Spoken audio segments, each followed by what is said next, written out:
What if the most brilliant person in your company was the one everyone overlooked? She served coffee, cleaned tables, smiled quietly as executives passed without ever learning her name.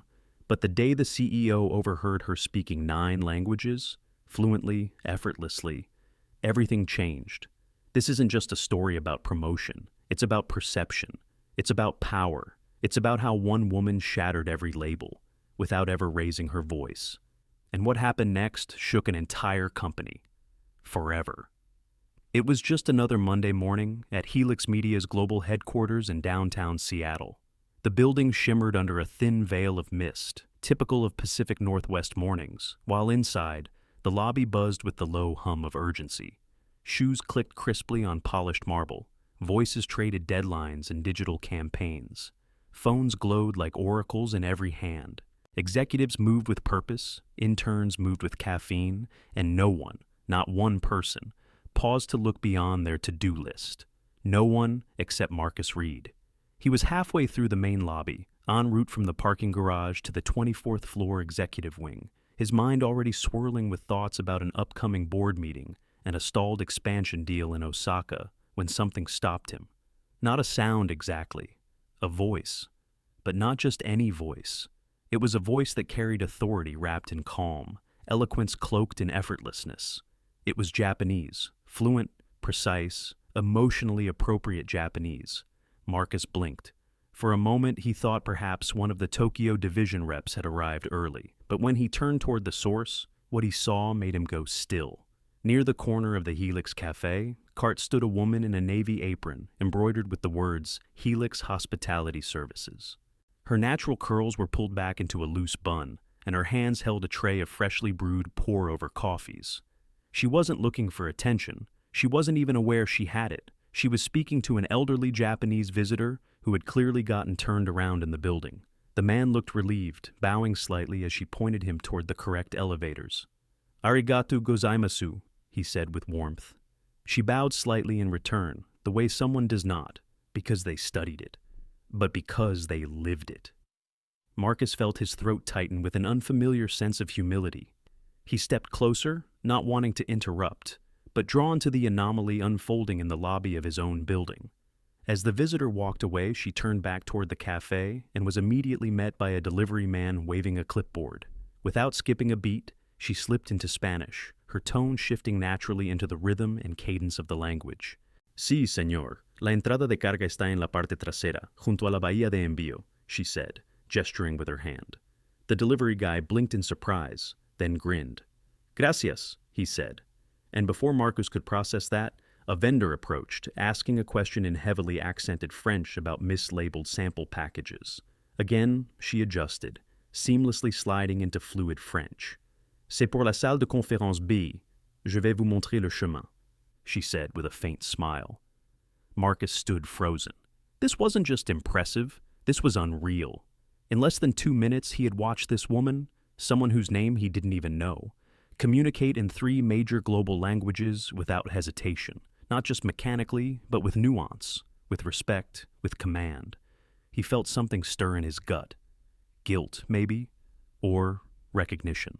He had spent years building Helix Media's international strategy, pouring millions into overseas training, hiring consultants, translators, and cultural liaisons. And yet, here she was, right under his nose, hidden in plain sight behind a name tag and a uniform. He cleared his throat gently. She turned toward him, surprised but composed. Yes, sir, she said. That was Japanese, right? He asked. Yes, sir, she replied, voice steady. And Spanish, French, also Portuguese, German, Arabic, Italian, Swahili. I read Latin, but I don't really count that, she added with a matter-of-fact shrug. He blinked again. You're telling me you speak 9 languages? Yes, sir. There was no bravado in her tone, no need for approval, just facts, clear as crystal. Marcus looked at her like he was seeing her for the first time. What's your name? Lana Brooks. Miss Brooks, are you free for a few minutes? Her brow arched slightly. Now? Yes, he said, his tone softer than it had been in weeks. I'd like to talk to you in my office. There was a pause, not hesitation rooted in fear, but in the natural disbelief that comes from years of being overlooked. Slowly she nodded. All right. He pressed the elevator button and held the door open as she stepped in beside him. As the elevator began its slow ascent to the 24th floor, silence hung between them like fog. Then, in a voice quiet but steady, she said, I've worked here for 10 years. Marcus turned slightly. Really? Yeah, she nodded. Started in the kitchen, then took over the morning shift at the cafe. Never thought I'd see the executive floor. He offered a small, honest smile. You might be surprised how fast things can change. She didn't respond. She didn't have to. The ding of the elevator broke the moment. As the doors opened, Lana stepped into a hallway that smelled like citrus and polished oak, lined with abstract art and the soft hum of wealth. Marcus's assistant looked up in wide-eyed curiosity, but he said nothing, simply gestured for her to let them through. Inside his corner office, sunlight pouring across a sleek glass desk and a wall-sized world map dotted with color-coded pins, Marcus motioned toward a seat. Please. Lana sat carefully, hands folded in her lap. She didn't seem impressed by the room. She simply observed the espresso cups, the photo of Marcus with 2 daughters, a dusty industry award from Singapore. Finally, Marcus sat down across from her. Lana, I'll be honest, he began. I didn't expect this conversation today. She nodded slightly, unreadable. But I just watched you speak 3 languages in under 3 minutes like you were flipping light switches. And I need to understand something. How does someone like you end up here? He didn't mean it as condescension, but it landed that way. Lana's eyes flicked to the window, then back to him. You got time for the truth? I wouldn't have asked otherwise, she exhaled. All right then. And then she began to speak, not with flourish, not for sympathy, but with the kind of clarity that only comes from having rehearsed the pain privately 1,000 times. I was born in Akron, Ohio. My dad was a steelworker. My mom cleaned houses. They weren't educated, but they believed in education like it was the key to the kingdom. Her voice softened. I got a full scholarship to the University of Chicago, majored in comparative linguistics. I was halfway through my master's when my mom was diagnosed with ALS. I dropped everything and moved home to care for her. She paused.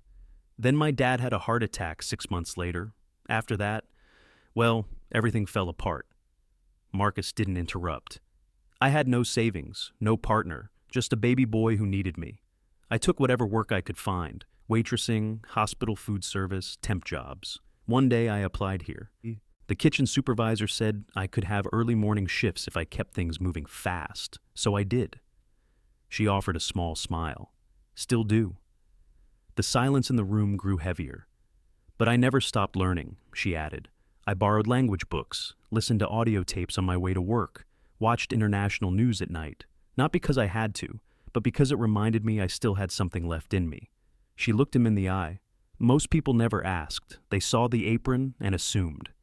That last word hung between them like a dare. Assumed. Marcus sat back, the truth of her words carving itself into his chest like initials on bark. This wasn't a resume. This was resilience. This wasn't a story. It was a reckoning. And it was only just beginning. Marcus Reed didn't move for a long moment after Lana finished speaking. He didn't look at his notes, didn't reach for the espresso tray. He just studied her, not in the corporate way he usually dissected people, measuring potential, ROI, or risk, but with the silent awe of someone watching a door open that they never knew was there. Lana sat still, calm, her face unreadable. She wasn't pleading, wasn't trying to impress. She'd simply told the truth and left it sitting on the table like a handwritten letter. Do you ever think about doing something else? Marcus finally asked, his voice lower now, softer. Lana tilted her head, eyes narrowing slightly as if trying to decode the angle of the question. Sometimes, she said, but it's hard to dream when rent's due. That sentence landed like a gut punch. Marcus nodded slowly. Fair enough? Silence followed again, but it was heavier this time, like a conversation happening in another room that neither of them had access to just yet. Then Marcus leaned forward, grabbed a notepad from the edge of his desk, and jotted something down. What are you writing? Lana asked. Not suspicious, just curious. Ideas, he replied. She didn't press him, But something in her shifted slightly, like a window cracking open in her chest, after years of being boarded shut. That afternoon, Marcus sat through 2 budget meetings and a vendor negotiation call, but his mind kept drifting back to that conversation, to Lana, to the way she'd said, people saw the apron and assumed. It wasn't anger in her voice, it was something deeper, something most executives never have to live with. By 3:45 p.m., he left his desk, stepped into the elevator, and rode it down past the marketing floors, past customer operations, past HR, to the service level, a place he hadn't visited in years. The air changed the moment the doors opened. It was warmer down there, less filtered. The walls were cream-colored but scuffed. There was the faint scent of pine cleaner and vending machine coffee. He passed maintenance crews, racks of uniforms, and break rooms with metal chairs. Finally, he spotted Lana through the open door of the supply room, restocking microfiber towels. "Mind if I bother you again?" he asked, stepping into the room. She turned, startled. "You came down here?" "I couldn't stop thinking about our talk," he admitted. "I need a favor." She raised an eyebrow. "What kind of favor?" "There's a meeting upstairs. The São Paulo team came early. Our translator canceled last minute. Can you help?" She blinked, processing. "Portuguese?" "Yes." Lana didn't hesitate. "I can do that." 10 minutes later, they walked into conference room 18B. 4 Brazilian executives sat in uncomfortable silence, scrolling through phones and exchanging short English phrases with uncertainty. When Lana entered, the entire room subtly shifted. Her presence wasn't loud, it was grounded. She greeted them in smooth, confident Portuguese. The men's posture changed, shoulders relaxed, eyes lifted. They began talking, not guardedly, but openly, as if she'd flicked on a switch that made the room brighter. One of the execs cracked a joke. Lana responded with a line that made them laugh out loud. Marcus didn't understand a word, but he understood everything. After 20 minutes, the meeting wrapped. One of the Brazilian guests turned to Marcus and said in English, "She's better than anyone we've worked with this year. Where'd you find her?" Marcus looked at Lana, who was quietly collecting coffee cups into a tray. "Right here," he said. Back in the hallway, he caught up with her. "You ever do professional translation before?" "Not officially," she said. "I've helped people in hospitals, schools, some community clinics. But no certification, no time for classes. My son needed me more." "Where is he now?" Marcus asked. Lana smiled. "He's 26, teaches bilingual reading at a charter school, paid for it himself, stubborn like his mama." They shared a laugh that felt less like small talk and more like 2 survivors trading war stories. She returned to her floor, still had 2 more kitchen areas to restock before her shift ended. But before she left, she turned back to Marcus and said quietly, "I didn't do anything special today." He looked at her, forehead creasing. "That's not how it looked to me." She gave a faint smile and disappeared down the hall. That night, Marcus sat in his car long after he'd parked in his driveway. He didn't turn the key, didn't scroll his phone, just stared at the dashboard, replaying her voice, her precision, the facts she laid bare. He thought about how many times in the last 6 months he'd sat in meetings about diversity and talent pipeline and untapped internal resources. And all along, the most brilliant linguist on the payroll had been serving coffee just 1 floor below his own office. The next morning, Lana's badge beeped at the wrong time. She had just finished cleaning the espresso station in the east lobby when her supervisor, Ron, tapped her shoulder. "Hey, Lana, Mr. Reed wants to see you again." "Did I do something wrong?" she asked. "No," Ron said, confused. "He didn't say, just told me to send you up." Lana washed her hands, wiped them on a towel, and made her way to the elevators. This time, people looked up when she walked past. A few nodded politely. One receptionist gave her a smile like she knew something Lana didn't. On the 24th floor, Marcus stood near the window with a cup of black coffee, staring out over the Seattle skyline. "Come in," he said without turning. Lana stepped inside, the door closing softly behind her. He faced her. "I've been thinking," he said, "about waste, talent waste. How many people never get a shot, not because they're not good, but because nobody ever looks twice." Lana said nothing. She didn't trust words easily, not after 10 years of hearing the wrong ones. "I want to create a new position," Marcus said, stepping forward. Something this company badly needs, even if we didn't know it. She frowned slightly. For what? Cultural liaison for international affairs. Someone who can speak the languages, handle the cultural gaps, review documents, welcome guests. Someone who doesn't need Google Translate to understand nuance. Her mouth opened slightly, then closed. You're qualified. Honestly, you're more qualified than half our leadership team. And you've already proved it. She stared at him. This real? As real as it gets. I don't have a college degree. You have something better, he said. Lived experience, fluency, commitment. You think I care about a piece of paper? Lana shifted her weight. Why me? Because I watched you solve 3 problems in 3 languages before 9 a.m., he said. And because I'm tired of walking past people like you. People doing twice the work for half the credit. She crossed her arms. You know what people are going to say. I don't care, he said flatly. She exhaled slowly. I've never had an office job, she said. Never had a title. You'll learn fast. I don't have clothes for this kind of thing. We'll send you a wardrobe stipend. She laughed, a dry, disbelieving chuckle. You thought of everything? I'm trying. A long pause stretched between them. What about my shift downstairs? She asked quietly. Who replaces me? Marcus smiled. We'll find someone, but no one can replace you. For a moment, neither of them moved. Then Lana looked down at her hands, then back at him. You sure this isn't charity? It's not charity, he said. It's overdue recognition. Her eyes shimmered, but the tears didn't fall. She blinked them back. Then she extended her hand. He shook it. It wasn't just a handshake. It was a shift in history. But neither of them realized just yet just how loud the world was about to become. By Wednesday morning, the rumors had already outrun the elevators. They seeped through Slack threads, coffee station whispers, and email subject lines disguised as innocent calendar invites. Everyone seemed to have a theory, but no one had the full story. They only knew this.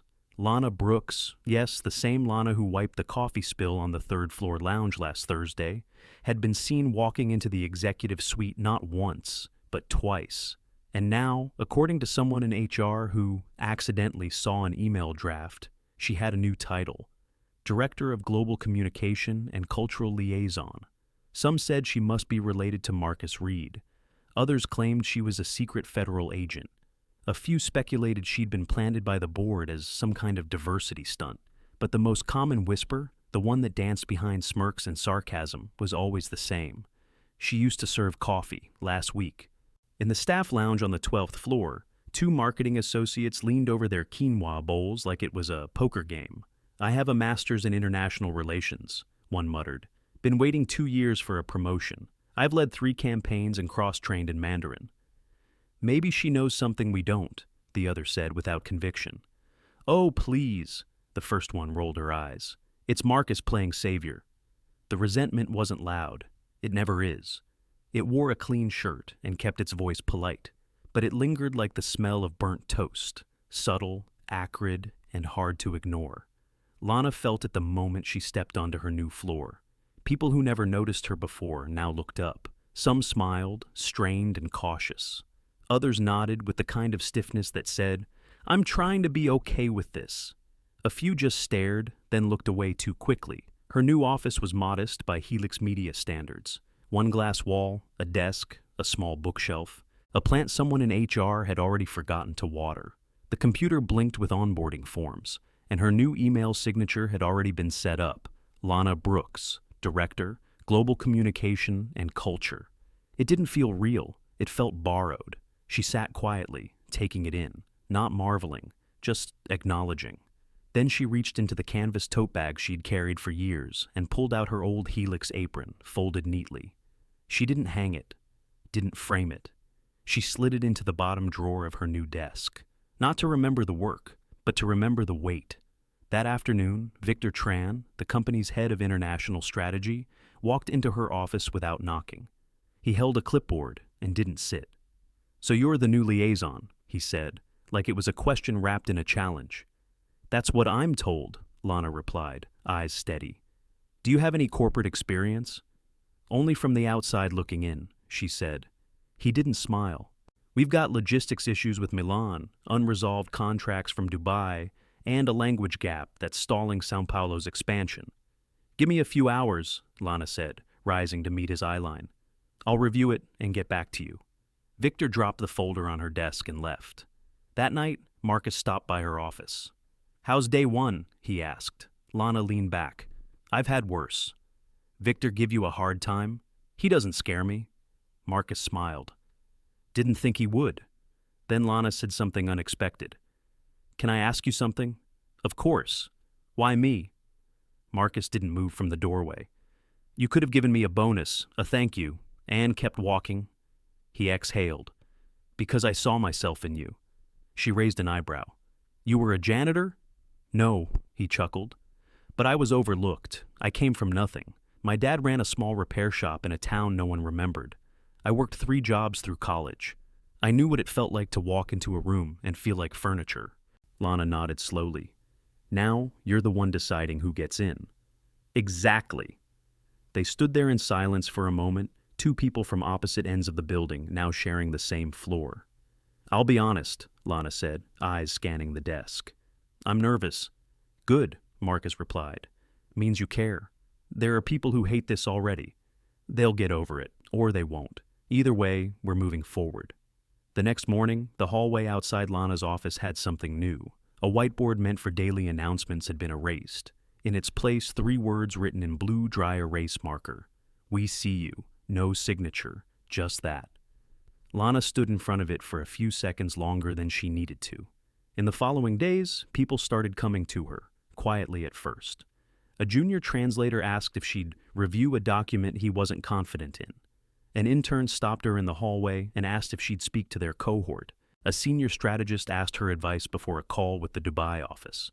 She never acted superior. She just listened, answered, translated, literally and emotionally. One afternoon, a shy Vietnamese intern named Bao stood outside her office holding a notebook. Miss Brooks? Yes? How did you learn 9 languages? She smiled gently. 1 word at a time, same way you will. Lana wasn't just doing her job. She was reshaping the cultural current of the entire company. 1 word at a time, 1 tone at a time. And yet, despite the growing support, the subtle pushback never truly disappeared. Some directors excluded her from meetings she was qualified for. Others questioned whether she was overstepping. It wasn't overt. It was systemic. But she didn't flinch, didn't fight every battle. She fought the right ones. One Thursday, Marcus joined her for coffee in the break room. Been hearing good things, he said. Lana sipped quietly. Been trying to ignore the bad ones. You're making waves, he said. That a good thing? Around here, it means you're doing something right. They stood in quiet understanding. You know, Marcus added, I've been thinking about a training program, internal growth, for people in non-desk roles. There are more of me in this building, she said. They just haven't been seen yet. Want to help me build it? She smiled. Already started in my head. And she had. In her notes app were outlines, structures, resources, names. She had already begun. Because Lana Brooks understood something that most people in power forget. When a door opens for you, it's not enough to walk through. You hold it, and if you can, you build a bigger doorway, one with room for more than just yourself. The initiative launched quietly, no press release, no ribbon cutting, no LinkedIn selfies with forced grins. Just a name. Voice Inside.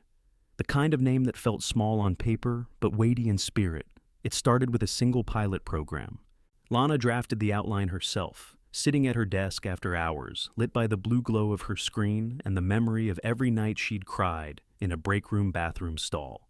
She designed it for the invisible ones, kitchen staff, night custodians, mailroom runners, security officers, not as charity, not as empowerment, but as infrastructure, real structural change, language classes tailored to shift schedules, mentorship pairings that skipped the resume and focused on readiness, career path visibility charts laminated and stuck beside time clocks.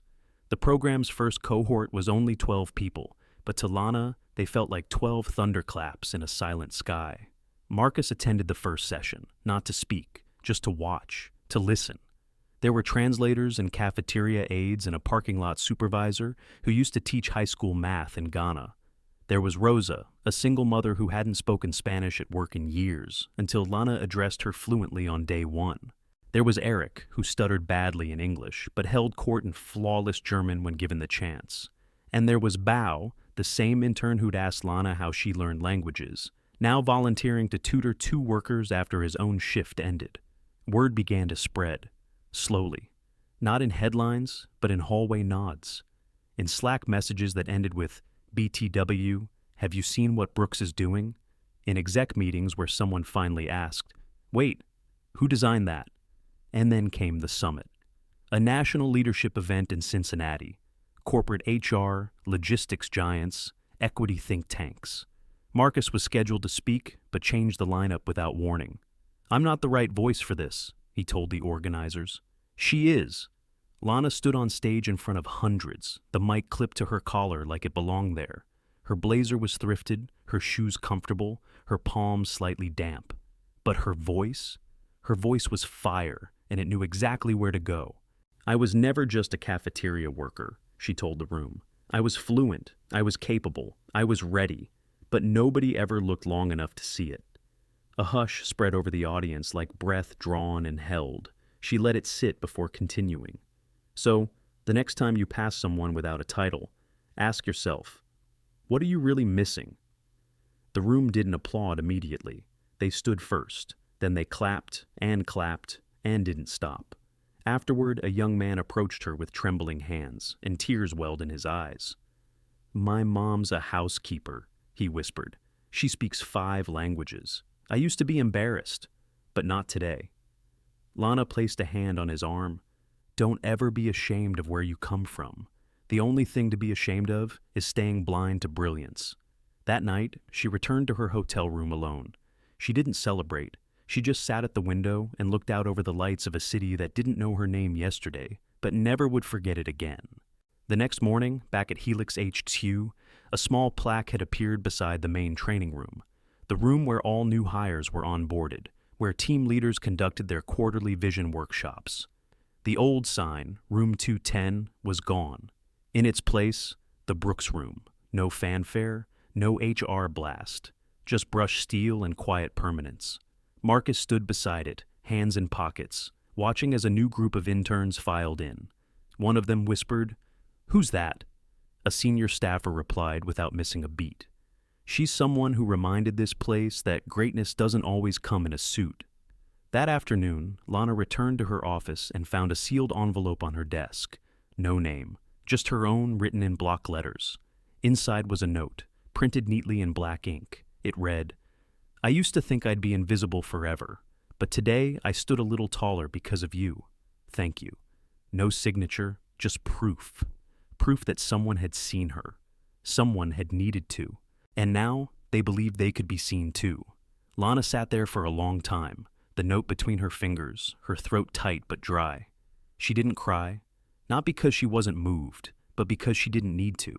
The moment didn't ask for tears, it asked for resolve, because that's what it was now. Not just a job, not even a mission, it was a door. But not every door stays open without someone trying to close it.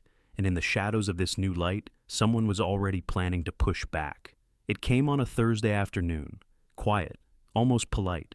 A calendar notification popped into Lana's inbox. Subject line, meeting with Eleanor Craig. No details, just a floor number, 17. Lana didn't recognize the name at first, but when she mentioned it to Marcus in passing, his jaw tightened ever so slightly. She's one of the senior board members, he said, setting his coffee down more firmly than usual. Old guard, been with Helix since the mid-90s. Lana watched his expression carefully. Should I be worried? Marcus didn't answer right away. Just be yourself, he said. But the pause was enough. Lana walked into the 17th floor conference room 15 minutes early. The space was stark, glass walls, steel chairs, one long table with a pitcher of water that no one ever drank. At the head of the table sat Eleanor Craig. She didn't look up. She was reviewing a folder, her glasses perched low, her tailored gray blazer sharper than the tone in the air. Have a seat, she said without looking. Lana sat, hands folded, spine straight. She knew this room, not by name, but by feel. She'd been in it her entire life. The room where people ask how you got in here. Eleanor finally looked up. Her eyes were blue, not cold, not warm, just clinical. "So, Miss Brooks," she began, "I've reviewed your file." "Okay," Lana replied. "You have no college degree," Eleanor said flatly. "Correct. No corporate training, no certifications, no prior management experience." "That's also correct." Eleanor closed the folder with a soft but pointed thud. "You were a cafeteria worker?" Lana didn't flinch. "I was." "And now you're handling international communication strategy?" "Yes, ma'am." Eleanor folded her hands. "Help me understand how someone with your background is now responsible for global affairs at a publicly traded company." Lana didn't smile, didn't blink. She just answered. "Because I speak the languages, I understand the cultures. I've already fixed 2 vendor contracts, cleared a 3-month delay in Morocco, and helped secure a verbal agreement with our Brazilian partners that legal is finalizing next week." Eleanor's lips pressed into a thin line. "You think this company should be run on instinct and charm?" Lana's eyes sharpened. "No, ma'am. I think it should be run on results." That landed differently. Eleanor blinked once, just once, but it was the first time her mask cracked. Lana didn't stop. "I don't need to be liked, but I do need to be useful, and I am." The words dropped into the room like stones into still water. Eleanor leaned back slowly. "You're a gamble," Lana nodded. "I'm used to that. My entire life's been one." The meeting ended without another word. No handshake, no thank you, just silence and the sound of a folder being dragged back into a leather briefcase.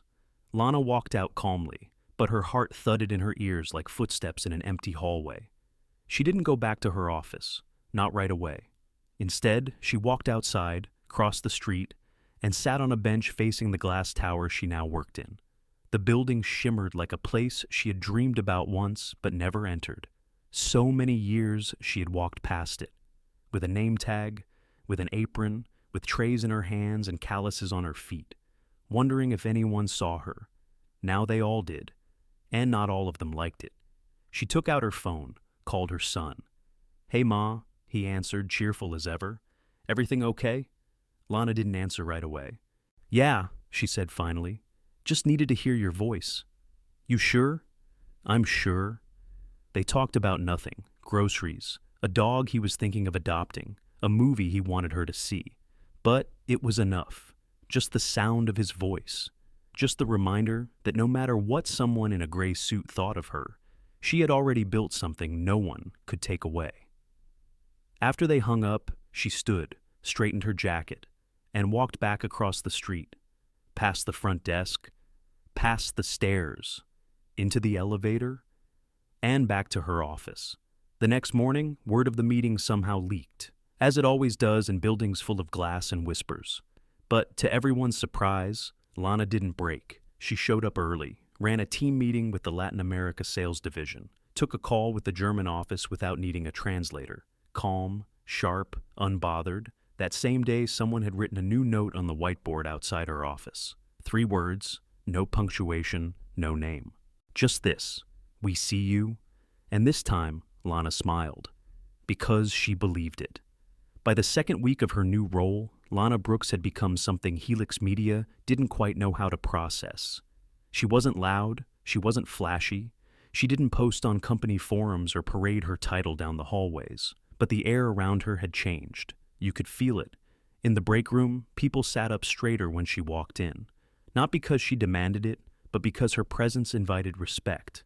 In meetings, eyes shifted toward her for clarity, not obligation. Emails were double-checked when her name was CC'd, not out of fear, out of care, out of the realization that this woman, who had once handed out napkins and smiles behind a coffee counter, was now setting a tone no policy had ever managed to enforce. Her calendar began to fill, not with status meetings or budget calls, but with people from every floor, every department. They came quietly. A scheduler from logistics whose Korean mother used to speak 5 languages before Alzheimer's took her voice. A junior designer who'd been passed over for promotion twice and just wanted to know if she was crazy for still trying. A janitor named Mel, who had written poetry in Haitian Creole since he was 14, and asked if Lana thought anyone would ever want to read it. She always made time, always listened, always responded like they weren't interruptions, but indicators, signals that the company was full of voices it had never bothered to tune into. Even the walls started to feel different.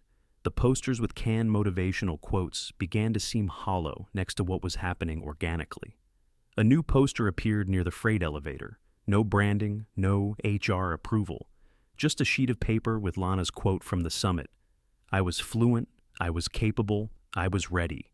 But nobody ever looked long enough to see it.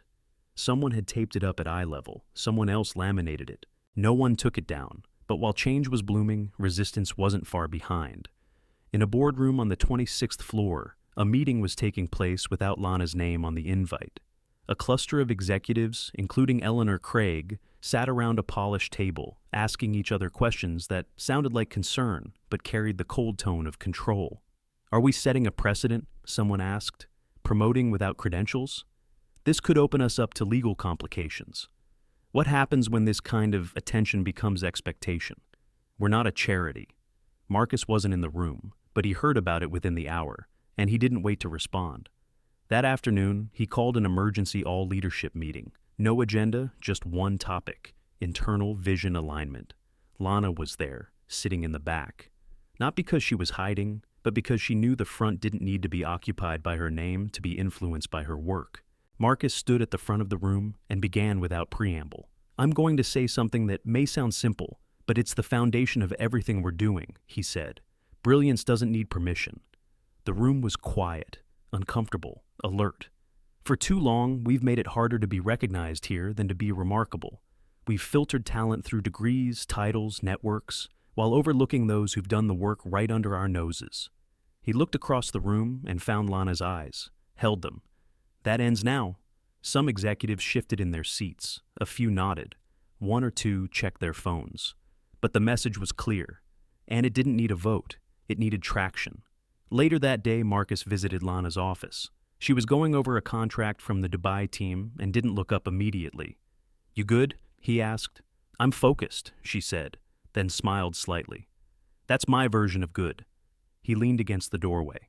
You've started something bigger than you realize. I'm aware, she said. And you're okay with that? Lana closed the folder. Marcus, I spent a decade wondering if anything I said would matter. I used to rehearse responses to customers who never looked me in the eye. Now people ask for my opinion on how to expand into new markets, so yeah, I'm okay with it. He nodded slowly. I was thinking of bringing in press, telling the story. She looked at him sharply. Not yet. Why not? Because it's still fragile, she said. It's not just about me. If we make this a headline too early, they'll treat it like a trend, not a transformation. Marcus respected that. He always had. The next morning, Lana found a yellow sticky note on her desk. No signature, just a scribbled message. Thanks for reminding me that I matter. She didn't need to know who wrote it. She already knew they meant it. But the quiet shift wasn't just happening in notes or meetings. It was happening in behavior. People began holding doors longer, asking real questions in check-ins. A junior recruiter redesigned the onboarding form to include, what languages do you speak or understand, even if not fluently? IT support added accessibility toggles to company dashboards after overhearing a casual conversation Lana had about screen readers. A mid-level manager in finance launched a mentorship circle and named it Echo, because, as he explained, sometimes brilliance just needs a place to bounce. Helix wasn't perfect. It still had blind spots, biases, bruises, but it was listening now. And Lana? She kept working, kept showing up. Not because she needed to prove anything, but because this wasn't about her anymore. It was about all the voices inside the walls, voices that had been quiet for years, but not anymore, not with someone finally holding the mic and passing it around. The email came in on a quiet Tuesday morning, nestled between a software update notification and a breakfast order confirmation from the executive lounge. Subject line, Media Inquiry, Lana Brooks. No salutation, no fluff. Just a short message from a business reporter at a national magazine who'd heard about an unusual promotion at Helix Media and wanted to highlight the journey of a woman who transitioned from cafeteria staff to international affairs. Lana stared at it for a moment too long. Not because she didn't understand it, but because she understood exactly what it was: a spotlight wrapped in a net. Marcus forwarded it to her 5 minutes later with a one-line question: "Want to control the narrative or let them do it?" She didn't reply right away. Not because she didn't have an answer, but because she wasn't sure if she wanted to share it yet. The walls were thinner than they seemed, and whispers traveled faster when there were keyboards involved. HR called her later that day, not with a warning, but with an invitation to consider doing a soft interview for internal communications. "Just a quick Q&A, the director said, smiling too hard, "to clear up confusion, humanize the transition." Lana knew what that meant: make people more comfortable with her existence. Reframe the shift as inspirational instead of structural. Package it, contain it, sell it. That evening, she sat in her apartment, the same place she'd lived for 12 years, staring at the same crack in the wall that no landlord ever fixed. Her phone buzzed, a message from Marcus. "They're going to tell your story no matter what. The only question is, who holds the pen?"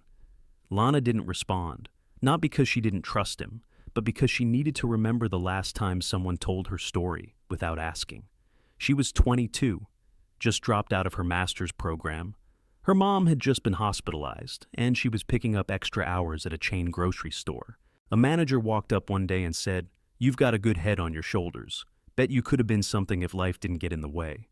She remembered how small those words made her feel, how final, as if being something was a destination she had missed, and the world had moved on without her.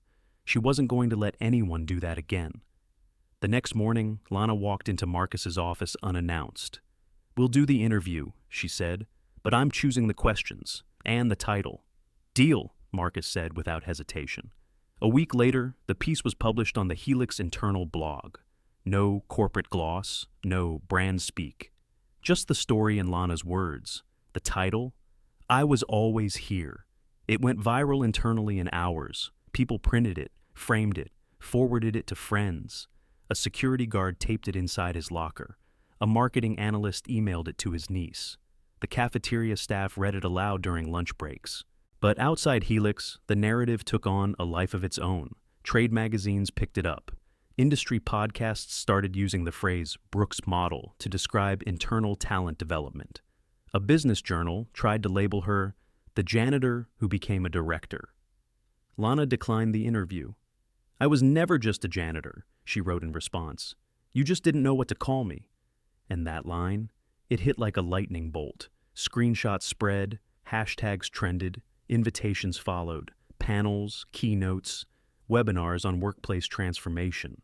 Marcus's assistant had to create a separate inbox just to track speaking requests. Lana turned most of them down, not because she was overwhelmed, but because she wasn't interested in becoming a mascot for change she hadn't finished building yet. But she accepted one, a national HR leadership conference, room full of people who built the ladders others were forced to climb. She stood at the podium, no script in hand, and said, "You want to know how to retain talent? See them before they ask. You want to know how to build equity? Promote from truth, not pressure. You want to know how to find brilliance? Stop filtering it through a resume template." The room was silent, and then it wasn't. The applause lasted 2 minutes. She left the stage without waiting for a follow-up question, because the message was already complete. Back at Helix, something strange was happening. People stopped calling her an exception. They started asking who else they'd overlooked. The Voice Inside program grew. Mentorship applications doubled. The Brooks Room got a second whiteboard. On it, someone wrote, "What would Lana do?" It was supposed to be funny, but people started using it seriously, like a compass. But change always invites resistance. And the more the story grew, the more some in leadership began to worry. Not because of Lana, but because of what her story revealed about them, about what they'd missed, about who they'd dismissed. One afternoon, a VP in operations emailed Marcus a memo titled "Leadership Standards and Succession Models." In it, a bullet point read, "We should consider reframing the internal mobility narrative to align more closely with traditional development metrics." Marcus forwarded it to Lana with one sentence, "Your impact is showing." She responded with 2 words, "Let's keep going." And they did. The first challenge came from outside the building. A multinational vendor based in Zurich, longtime partner of Helix Media, sent a formal message to Marcus's office after a quarterly joint meeting.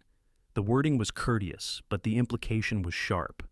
While we respect Helix Media's commitment to internal development, we would appreciate if future global negotiations were handled by senior staff with relevant credentials. Marcus read it once, then again. Then he closed the email and stared out his window, the skyline blurring into static. He knew what they were really saying. Not a single complaint about Lana's work, just discomfort with who she was and where she came from. When he told her, she didn't blink. "Expected it," she said simply. "You want me to step back?" "No," Marcus said. "I want you in the room when they realize who they're dealing with." And so she was. 2 weeks later, Lana walked into a glass-walled conference room on the 20th floor, where Helix was hosting an international strategy session with the Zurich vendors executive delegation. The air was thick with formality, the kind that hums in places where accents are currency and titles cling to name badges like armor. She wore a navy blazer over a soft ivory blouse. No jewelry, no notes, just presence. When the lead negotiator from Zurich greeted her, his handshake lingered a fraction too long. "Miss Brooks," he said with a thin smile, "we've read about your story. Very modern." Lana returned the smile, neutral and level. "Then you'll be glad to know I speak German fluently." The man blinked. "Ah, well then." They began in English, but 5 minutes in, when the translator faltered on a key phrase regarding contract timelines, Lana stepped in. Her correction was precise, calm, and delivered in native-level German with a Swiss dialect twist that made the room sit straighter. The negotiation didn't stall, it accelerated. Because it's hard to doubt someone who knows your language better than you do. An hour later, after the agreements were reviewed and coffee was poured, the same executive leaned toward Marcus and said, "She's formidable." Marcus smiled. "She's Helix." Back in her office that evening, Lana took off her blazer, rolled her shoulders, and sat for a long time staring at the whiteboard where someone had written, "Brilliance can't be boxed." She erased it. Not because it wasn't true, but because it wasn't enough. She picked up the marker and wrote, "Brilliance doesn't ask permission." But while external partners were slowly recalibrating, internal tensions were only growing. Some executives who had once offered tight-lipped congratulations now started pulling rank in subtler ways, delaying approvals, questioning processes, revisiting protocol. It wasn't open war, it was erosion, one memo at a time, one CC at a time. It culminated in an off-site investor meeting. Lana was scheduled to co-present Helix's global cultural adaptation model, a framework she had not only built, but proven across 6 territories. But 2 days before the event, a revised agenda landed in her inbox. Her name had been replaced. No explanation, no warning, just white space where her seat had been. She didn't storm into Marcus's office. She walked, slowly, precisely. "You saw the agenda?" she asked. "I did," he said. "Let me guess," she said. "Board optics?" Marcus hesitated. "Some of them still see you as an exception, not a precedent." Lana nodded once, then again, then said, "Let them see me in the room anyway. You won't be presenting. Then I'll be present." And she was. At the event, she took her seat in the second row, notepad in hand, expression unreadable. When the presenter stumbled over a cultural nuance in the Dubai expansion slide, Lana passed up a sticky note with a correction. It was discreet, accurate, and deeply noticed. After the session, one of the investors approached her directly. "You're the woman from the article," he said. "Yes." "You built that model, didn't you?" "I did." "Then why weren't you on stage?" Lana held his gaze. "You tell me." He didn't reply, just walked away. But he made a call that evening, and 3 weeks later, that same investor requested a private session with her to discuss regional client retention strategies. The board didn't question it. They just rescheduled the whole agenda around her. Because in the end, results aren't about comfort. They're about competence. And Lana Brooks didn't need a podium to prove her worth. She only needed a seat. And once she had it, the room always shifted. Back at Helix, Marcus and Lana met again late one evening in the hallway outside the Brooks room. The lights were dimmed. The floor was quiet. "You still sure about all this?" he asked. "You mean the resistance? The path?" She leaned against the wall. They took so much from me already, she said softly. Time, voice, momentum. I'm not letting them take the ending too. This isn't the end. No, she said.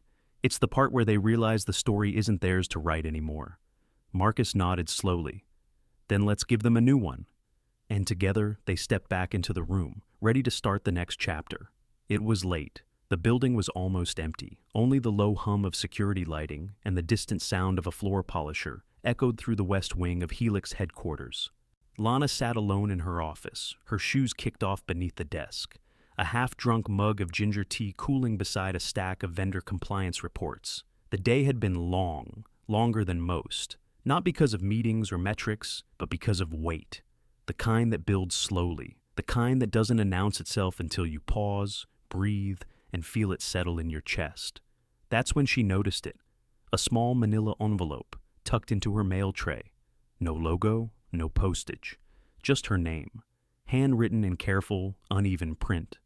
Lana Brooks. No title, no address, no return label. She turned it over once, twice. Opened it. Inside was a folded letter, printed on aged ivory paper, creased like it had been carried in someone's wallet for too long. It began simply, Dear Miss Brooks, you probably don't remember me. She kept reading. My name is Lucille Evans. 15 years ago, you worked the morning shift at Preston Market on 5th Avenue in Akron, Ohio. You were the only employee who smiled at me when I came in at 6:30 a.m. to buy soup and ginger ale. I was fighting breast cancer. I had just started chemo. My hair was falling out. I felt like a ghost. People treated me like I was contagious. But not you. You looked me in the eye. You asked me if I wanted hot water with my tea bags because sometimes it helps more than the caffeine. You made me feel human. That day I wrote your name down. I said, remember her. And I did. Years later, I saw your name in an article. It was you. You were there, in a suit, at some media company, doing things the world never expected you to do. I don't know how you got there, but I just wanted you to know that you mattered long before they gave you a title. Thank you. Lucille Evans. Lana read the letter 3 times, then, once more, in silence. Her hands didn't tremble. Her breath did. She leaned back slowly, eyes closed, and let the moment pour over her like warm rain after a long winter. This wasn't just validation. This was confirmation. That all those years when she wondered if her kindness had an echo, all the days she stood behind counters and served strangers who never looked up, all the invisible moments meant something. She took the letter and placed it gently in the top drawer, right next to the folded Helix apron she hadn't touched since the day she was promoted. Not to forget, but to anchor. That weekend, she visited her mother's grave, a quiet plot in a small cemetery shaded by sycamores and silence. She hadn't been there in nearly a year. She brought no flowers, just the letter, and she sat cross-legged in the grass, reading it aloud, like a daughter bringing a report card home. I made someone feel human, she whispered, and they remembered. The wind moved through the branches like an answer. She stayed for an hour, didn't check her phone once. On Monday morning, she arrived early, earlier than usual. She walked through every floor of Helix, from the ground-level freight dock to the top-level executive suite. And at each department, she left a single copy of Lucille's letter. No commentary, no logo, just truth. People read it in break rooms, in stairwells, in parked cars during lunch breaks. And somewhere between the second and fifth reading, something cracked open. People started telling stories, sharing moments, talking about the day someone said their name for the first time, or remembered their birthday, or asked about their family. Kindness resurfaced, not performative, but present, intentional. Lana didn't lead a meeting about it. She didn't need to. The letter had already done the work. Later that week, Marcus found her on the rooftop terrace. She was staring out at the skyline, Lucille's letter tucked into her journal. That was powerful, he said. I didn't write it, she replied. That's what made it powerful. How did it make you feel? Like all the invisible years weren't wasted, she said. Like the quiet parts of my life were still heard by someone. Marcus nodded. You think you'll ever respond? There's no address. You could try to find her. Maybe, she said. But I think she sent that letter exactly the way she meant to. Like a gift without strings. They stood there in silence for a moment, two people changed by something that never asked to be seen, but refused to go unseen any longer. That night, Lana added a new line to the whiteboard outside her office. Underneath the usual quote of the day, she wrote, "Someone is always watching. Let that be your reason to lead with grace." And by morning, someone had already copied it onto 3 different floors. Because some messages don't need announcements, they just need witnesses. And Lana Brooks had become a witness for all the ones still waiting to be seen. The invitation came in a sealed black envelope with a silver Helix Media crest embossed on the flap. It was hand-delivered by Marcus's executive assistant, with a nod that felt half congratulatory, half cautionary. Lana opened it at her desk. Inside was a single thick cardstock sheet with 12 words printed in clean serif type. "We invite you to join the Helix Executive Strategy Committee, quarterly term." That was it. No smiley email from HR, no preamble, just an offer that said, "This is power, take it or leave it."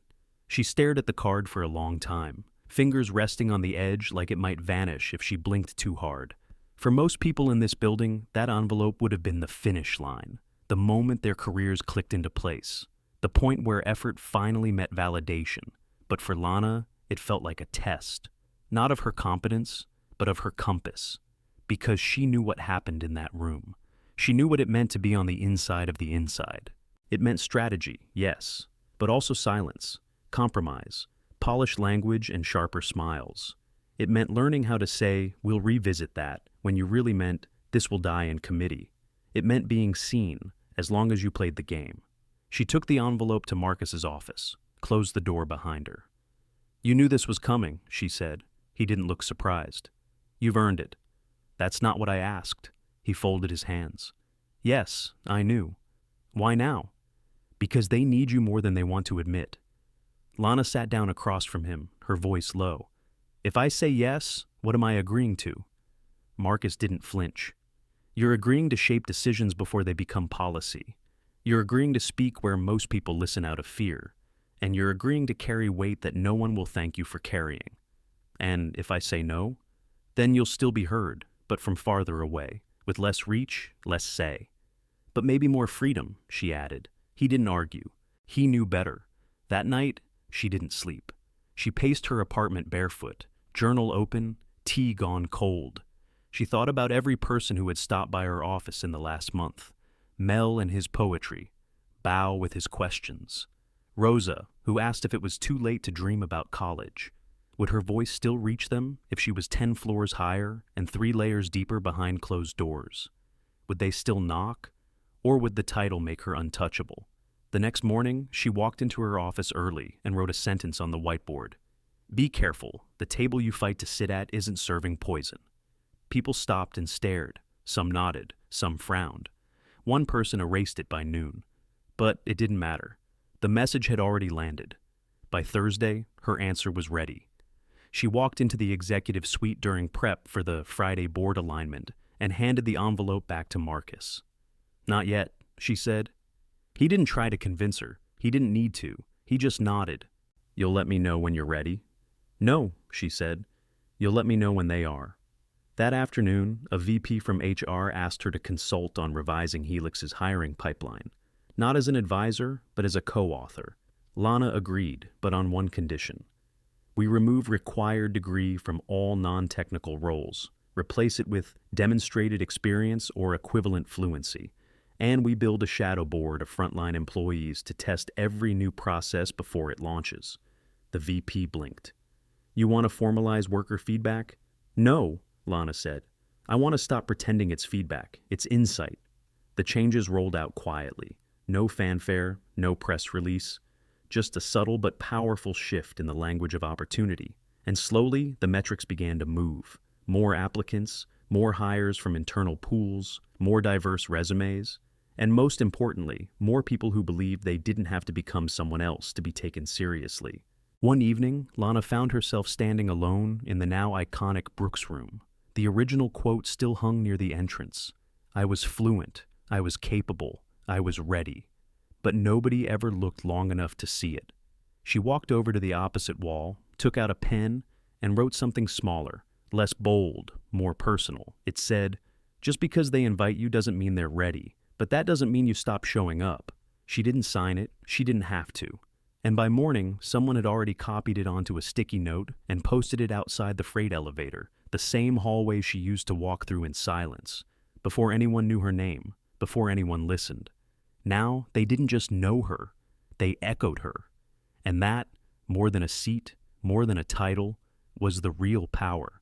The kind that couldn't be revoked, the kind that reshaped the building from the inside out. It started as a rumor, the kind that slithered through the building's ducts and landed in inboxes without a trace of sender or source. Someone had leaked the internal voice inside curriculum to a third-party consulting firm.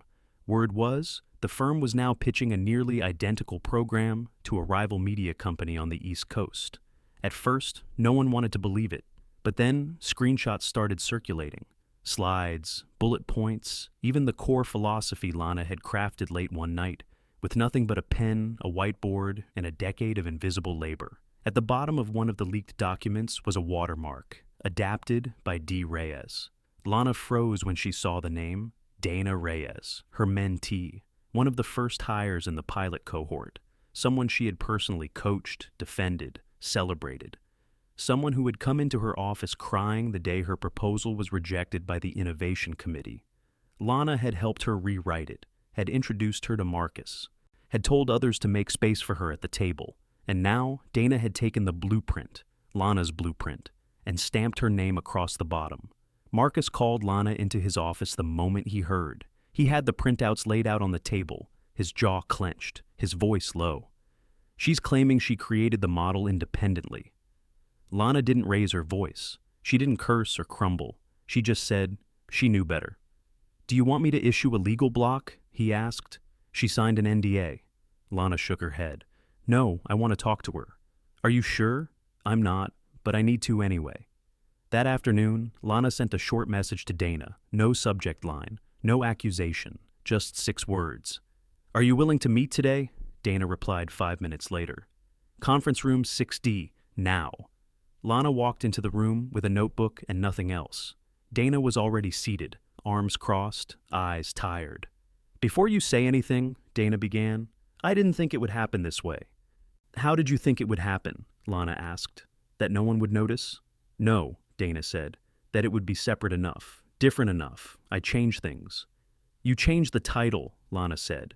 "You moved the order of the modules, but the bones, the heart, it's mine, and you know it." Dana looked down. "I was tired of waiting for them to see me, tired of being in your shadow." Lana didn't flinch. "I never asked for a shadow. I held the door open." "And everyone walked through praising you," Dana snapped. "Not us, not the others, just you." The silence that followed was surgical. Lana stood still, breathing slowly. "You think I wanted the spotlight?" she said. "You think I asked for it? I spent years begging to be heard, Dana. Years. I built something so no one else would have to wait that long, including you." "But you became the symbol," Dana said bitterly. "And I became the footnote." Lana's eyes didn't soften. "So you stole the story?" "I didn't steal it." "Then what would you call it?" Dana opened her mouth, but nothing came out. Lana stepped forward slowly, not with anger, but with clarity. "If you had come to me, I would have helped you write your own model. I would have backed it, shared my notes, sat beside you. But instead, you took what wasn't yours and handed it to people who never earned it." "They offered me a job," Dana said quietly. "VP of Organizational Culture, 6 figures, a team. At the cost of your name," Lana said, "because from here on out, that watermark will say more about you than any title ever will." Dana looked away. "You always know what to say." "That's what happens when you stay long enough to learn who you are," Lana replied, "and long enough to know who you're not." She turned, walked out, and never looked back. No security escort, no press release, no NDA lawsuit. Just truth. And sometimes that's more damning than litigation. The next day, Helix issued an internal memo reaffirming its commitment to voice inside and noting that unauthorized reproductions of internal property would be investigated and addressed. Marcus asked Lana again if she wanted a statement. "No," she said. "Let them talk. Let them compare. What's real always outlasts what's repackaged. A week later, the rival media company paused its rollout of Dana's version after backlash from employees who recognized the original framework. A few even reached out to Lana anonymously. "We knew it wasn't hers. It didn't have your fingerprints. It didn't feel like it saw us." Back at Helix, Lana returned to work with more steel in her posture, more silence in her stride. She didn't carry bitterness. She carried bandwidth. Energy reallocated, emotion refocused. Because betrayal doesn't always break you. Sometimes it clarifies you. She updated the whiteboard again that Friday morning. Wrote just one line: "Integrity is what you keep when everything else is taken." No one erased it. The official invitation came from Washington, D.C. The National Council for Workforce Equity was hosting its annual summit, and they wanted to present Lana Brooks with the Human Impact Award, a national honor recognizing individuals who had redefined access and inclusion in American workplaces. The announcement hit headlines within hours. "From cafeteria to council," one paper wrote. "Lana Brooks didn't just earn a seat, she built a table," another declared. Marcus was thrilled. Helix's executive team prepared a congratulatory video montage. HR printed a custom banner and installed it in the lobby, and someone updated the company Wikipedia page before the press release even went live. But Lana didn't celebrate, not right away. She read the email in silence, let it sit in her inbox for 3 full days. Then she walked to the Brooks room and stood alone with the door closed, eyes fixed on the wall that now bore not just her quote, but signatures from over 200 employees. Workers from every level of the company who had passed through Voice Inside and left a mark, a name, a date, a small thank you. It was more than a plaque. It was a timeline of unseen lives finally recognized. And that's when Lana knew what she had to do. At the summit, the ballroom was full. Executives, nonprofit leaders, HR directors, government liaisons, CEOs who had never waited in a cafeteria line in their lives. When they announced her name, the room rose, applause thundered, the spotlight shifted.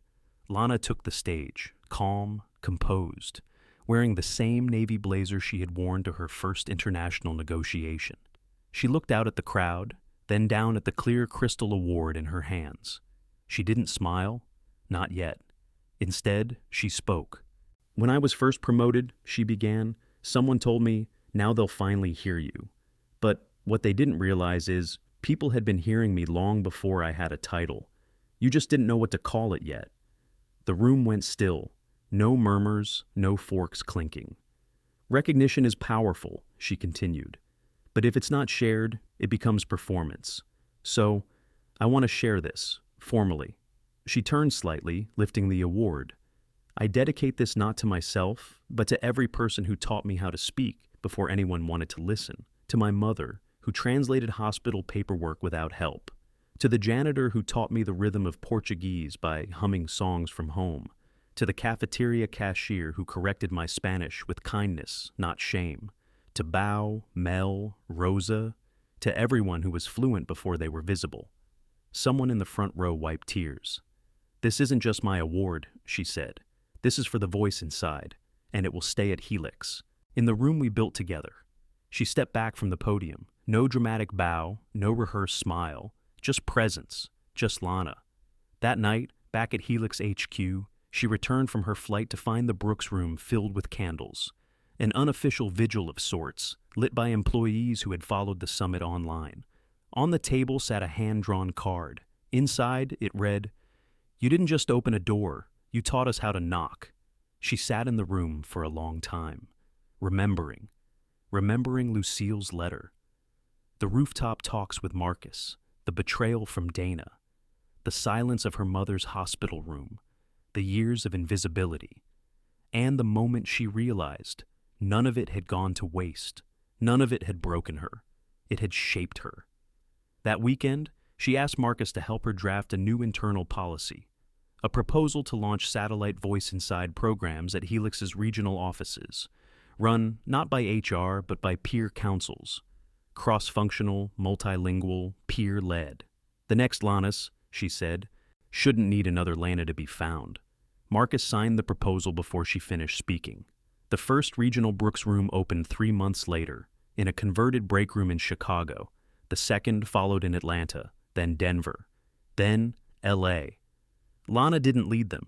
She didn't need to. She had already passed the pen. Because true legacy isn't what you build. It's what you leave behind with open hands.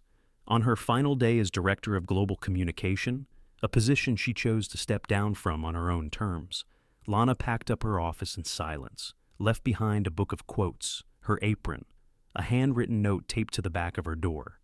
When they ask how we changed, tell them, someone listened. She walked out of Helix Media with no escort, no cameras, no fuss, just peace, just purpose. But if you were in the building that day, you might have noticed something. The elevators paused a little longer on the service floors. The whiteboards stayed cleaner. The silence felt sacred. And in every hallway where her footsteps used to echo unseen, someone else was now walking taller, because she had. And in the Brooks room, next to the original quote and the wall of names, someone had added a small brass plaque without announcement. It read, "This space is not in honor of who she was, but in preparation for who you are." She didn't ask for power. She earned it by never letting the world silence her truth. Lana Brooks didn't rise by climbing the ladder. She rebuilt it. And in doing so, she lit the way for everyone who's ever been underestimated, ignored, or unseen. If you've ever been overlooked, if you've ever felt like your voice didn't matter, this story was for you. Because brilliance doesn't wear a name tag, and legacy doesn't wait for permission. Share your thoughts in the comments. Have you ever been seen too late?